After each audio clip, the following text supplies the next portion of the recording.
Baik, Assalamualaikum warahmatullahi wabarakatuh. Perkenalkan, nama saya Tina Tun dengan NIM 23650003. Selanjutnya kita lanjut ke materi yang 9, di mana materi yang 9 itu tentang Project Quality Management. Or big idea, yaitu memahami manfaat manajemen kualitas. Yang kedua, memahami proses dalam manajemen kualitas. Dan yang ketiga, mengenal alat yang dapat digunakan untuk melakukan manajemen kualitas. Selanjutnya, what is quality? Di sini teman-teman bisa baca definisi. Manajemen kualitas proyek adalah proses yang dilakukan untuk menjamin proyek dapat memenuhi kebutuhan yang telah disepakati melalui aturan-aturan mengenai kualitas, prosedur, ataupun orderliness. Yang kedua, fokus manajemen kualitas proyek yakni membuat perencanaan secara terukur melalui parameter conformance to requirement. Proses dan produk proyek memenuhi spesifikasi dan produk dapat digunakan sesuai maksud dan tujuannya. Selanjutnya, 3 proses manajemen kualitas. Yang pertama adalah perencanaan kualitas, yaitu proses mengidentifikasi standar kualitas yang relevan dengan proyek yang sedang dikerjakan dan menentukan bagaimana agar dapat memenuhi standar kualitas tersebut.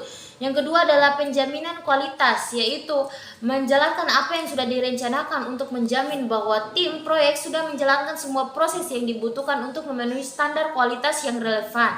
Yang ketiga adalah mengendalikan kualitas, yaitu memonitori hasil-hasil proyek yang spesifik untuk memeriksa apakah sudah memenuhi kualitas standar relevan yang sudah disepakati dan mengidentifikasi cara untuk meningkatkan kualitas secara menyeluruh.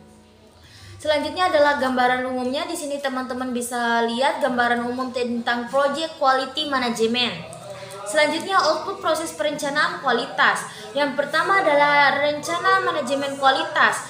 Dapat didokumentasikan secara formal maupun informal, namun harus dapat menjadi tuntutan agar proses maupun produk proyek menjadi berkualitas. Yang kedua adalah quality matrix, digunakan saat proyek penjaminan kualitas QA dan pengendalian kualitas. Contohnya reliability, failure rate, dan availability tersebut dan sebagainya. Selanjutnya, output proses perencanaan kualitas. Quality checklist, daftar hal-hal yang harus dilakukan dalam rangka memenuhi kualitas proyek. Yang pertama, proses improvement plan, quality baseline, dan project management plan update. Penjaminan kualitas, proses ini dia dilakukan dalam rangka menjamin peningkatan yang terus-menerus dari berbagai aspek sehingga penggunaan sumber daya proyek dapat seefektif dan seefisien mungkin. Yang kedua, proses ini dia berlangsung secara iteratif dengan cara membuang sebuah aktivitas yang tidak menerima nilai tambahan. Yang ketiga, tujuannya agar dapat berjalan aktivitas merupakan aktivitas yang berkualitas. Alat penjamin kualitasnya di sini teman-teman bisa baca sendiri.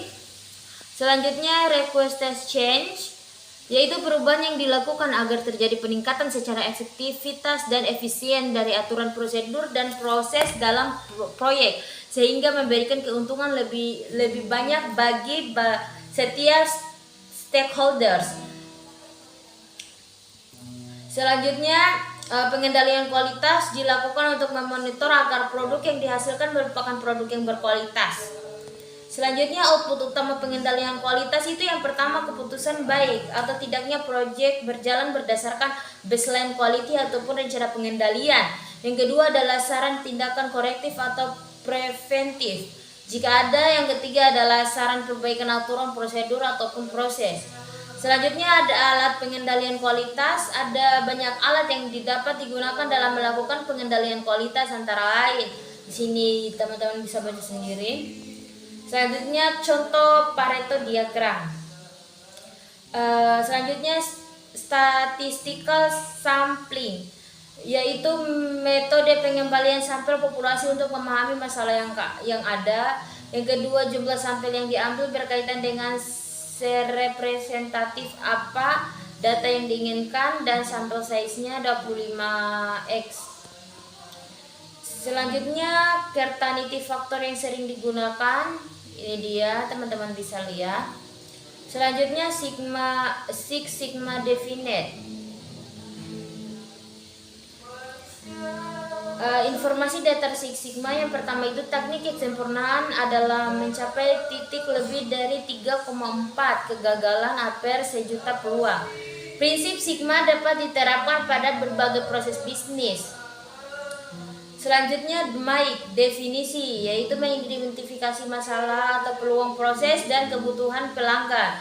Measure, yaitu mengidentifikasikan pengukuran, mengumpulkannya dan mengaturnya serta menampilkan data. Analise, yaitu mempermudah masalah untuk mendapatkan peluang. Peningkatan kualitas biasanya menggunakan fishbone Ishikawa diagram. Selanjutnya komunikasi Sigma, di sini teman-teman bisa lihat. Selanjutnya exam of Six Sigma organization. Selanjutnya Six Sigma dan manajemen proyek. Di sini ada 4, teman-teman bisa baca sendiri. Selanjutnya Six Sigma dan statistika. Six Sigma berarti standar deviation dalam metode ini. Standard deviation menyatakan seberapa besar variasi yang ada dalam sebuah distribusi data. Standard deviation adalah faktor utama dalam menentukan jumlah unit kegagalan dalam sebuah populasi. Selanjutnya standar deviasi kecil menyatakan data berkumpul di sekitar pusat data dan hanya ada sedikit variasi dari data tersebut. Selanjutnya data berdistribusi normal adalah data yang berbentuk lonceng, yaitu data yang simetris terhadap rata-ratanya. Selanjutnya standar deviasi dan distribusi, di sini teman-teman bisa lihat grafiknya. Selanjutnya Six Sigma dan defectivity unit. Selanjutnya tabel konversi Six Sigma. Ishikawa diagram, quality control chart and the 7 run rule. Contoh diagram kendali, yang ini adalah contoh diagram kendali. Testing atau pengujian banyak digunakan dalam proyek-proyek IT. Yang kedua, banyak profesional IT yang melakukan testing hanya di bagian akhir pembuatan produk. Dan yang ketiga adalah testing seharusnya dilakukan pada tiap tahapan dalam siklus hidup penggunaan produk. Testing takes in the software development life cycle. Mungkin itu saja penjelasan dari saya. Lebih dan kurangnya mohon dimaafkan. Billahi taufiq wal hidayah. Wassalamualaikum warahmatullahi wabarakatuh.